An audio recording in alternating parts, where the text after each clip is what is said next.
Good morning, I'm Zared Mays. And I am Ethan Ring. And you're watching the JCNS-TV News. On today's show, we feature Key Club Week, sport achievements, and a recap video for the Hijiyama Girls Junior and Senior High School Wind Orchestra.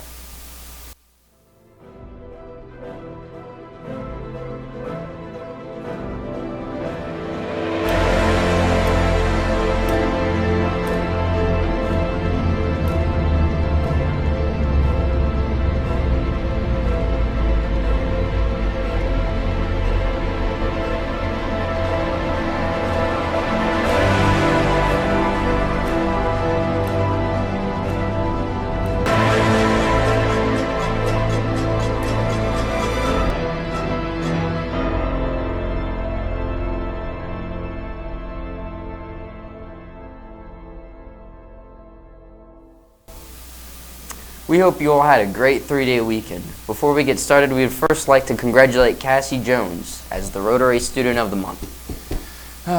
Chorus is recruiting singers for their upcoming year. See Miss Green in the chorus room for more information. There will be a dual enrollment opportunity meeting with Linear Tech College tomorrow, January 23rd at 6:30 p.m. at the Commerce High School Auditorium. Do you enjoy writing, stories, poems, or any type of writing? Then enter the Young Georgia Authors Contest. The deadline is next Monday, January 27th. See any English teacher for details and to turn in your submissions. We'll be right back after this.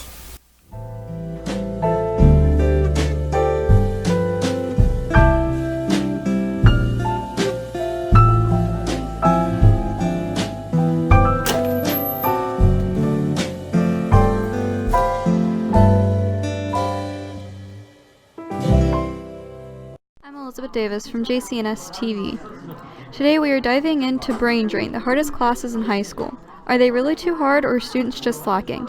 First up, an interview with Mr. Oakley, our resident physics teacher. I don't think physics is really hard as far as the subject matter is concerned, but I think that I run my class in a much more rigorous manner. Physics isn't the only subject that has students stressing. Statistics show that an estimated 25% of students fail their chemistry class and 50% fail their AP exam or class. Next, here's our AP Lang teacher, Ms. Johnson's take. AP Lang, I think, is a challenging class because it is so different from any other English class that students take throughout all of school, but especially in high school. So whereas most other English classes are focused on literature and analyzing literature, AP Lang is AP English Language and Composition, so it's focused on rhetoric and talking about current events and studying nonfiction and the reason that people make the arguments that they make and how they convey those arguments. Fail rates like these, the question stands, do students need to spend more time on their work or does the curriculum need to be changed? For JCNS-TV, I'm Elizabeth Davis. Next year, a new English class will be provided to students who are interested in learning about dramatic writing. Here's a short video. Hey guys, so I have a quick announcement to make to the rising seniors of the year 2021. Do you like movies, video games, and TV shows? And do you not want to take advanced composition? Well, you guys are in luck. There is a new class called Dramatic Writing that's going to be taught by the best language arts teacher here, Miss Peterson. This class will prepare you to write for the entertainment industry for all sorts of media. It's also sponsored in part by the Georgia Film Academy, which also happens to be sponsored by Pinewood Studios, the place where they make all the Marvel movies. For those who are unsure about taking dramatic writing, please note that this counts as your fourth and final English instead of advanced composition if you wish to take this class. And the class is accepted by all universities in the state of Georgia. If you're interested in this class, please register during advisement in the upcoming weeks. And if you're not a senior, or you just not sure if you want to take this class, please talk to your counselor or Miss Peterson about taking dramatic writing. What a cool class! Find Miss Peterson to learn more. In the last segment, it was mentioned that Miss Peterson is the best English teacher at JCCHS. We'd like to retract that statement as it is an opinion and not factual information. Key Club next week will be next week, January 27th to 31st.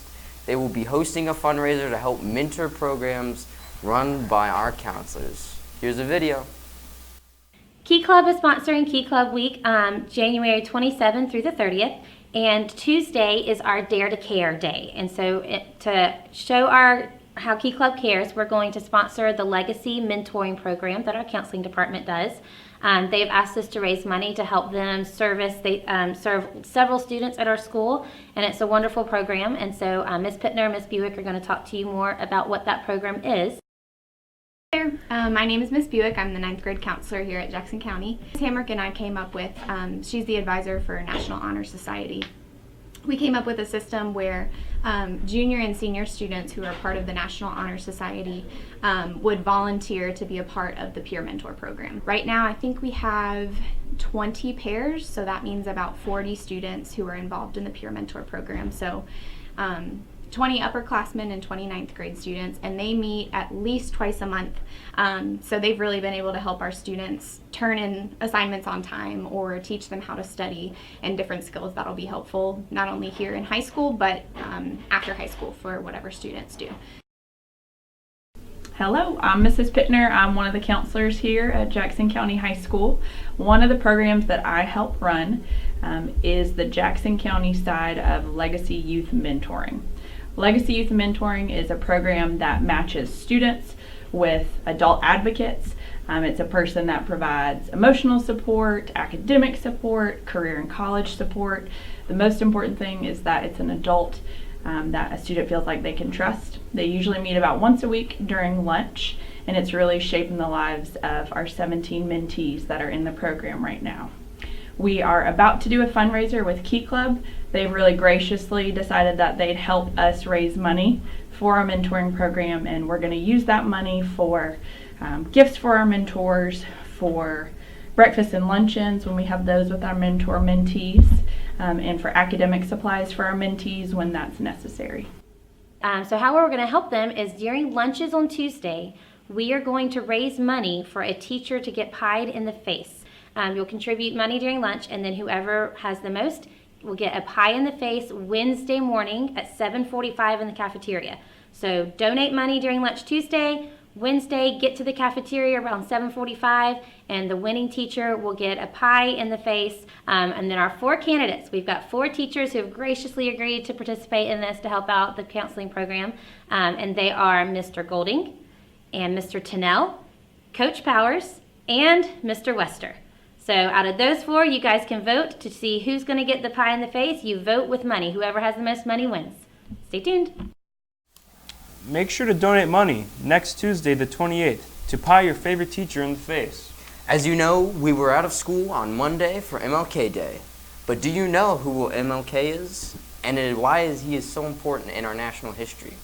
Here is a biological mini-documentary detailing MLK's life and accomplishments. Hello. My name is Nate Hendricks, and as most of you may know, Martin Luther King Jr. Day is coming up. Now, I'm sure most of you have seen our friend Martin in elementary school. Today I'd like to go a little more in depth about what he did and what he stood for. Martin was born on January 15, 1929, and had a rather troubling childhood.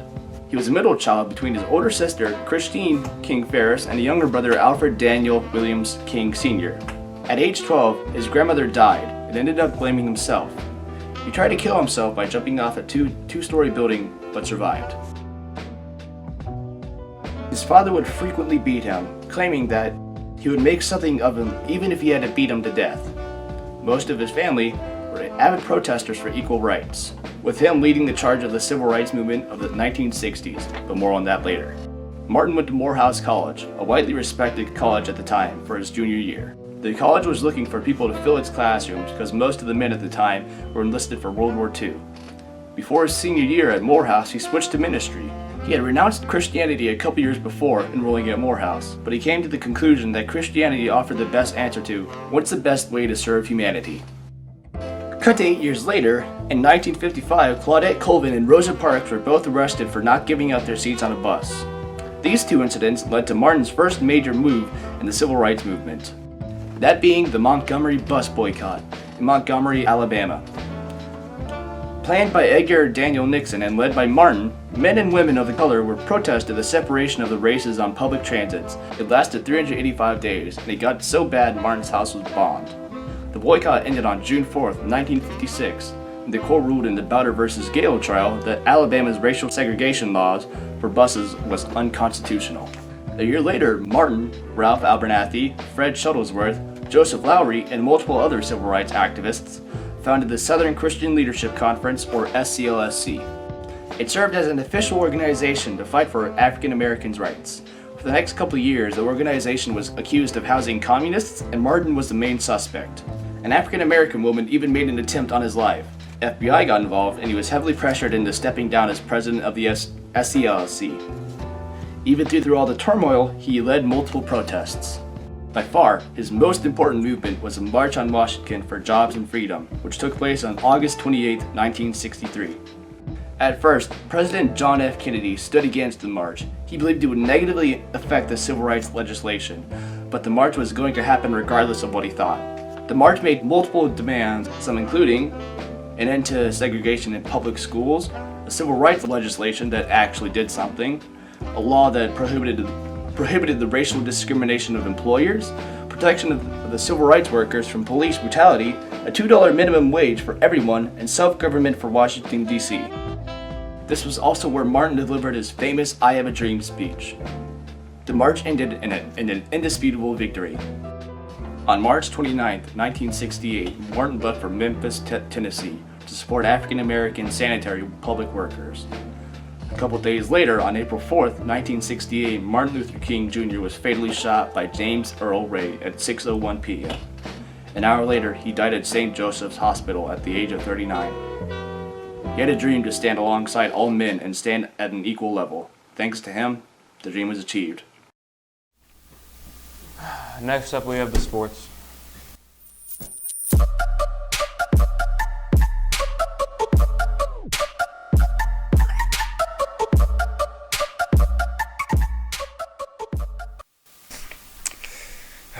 This past weekend, our men's wrestling team finished third at the Class AAA duels, beating rival Jefferson 32-29.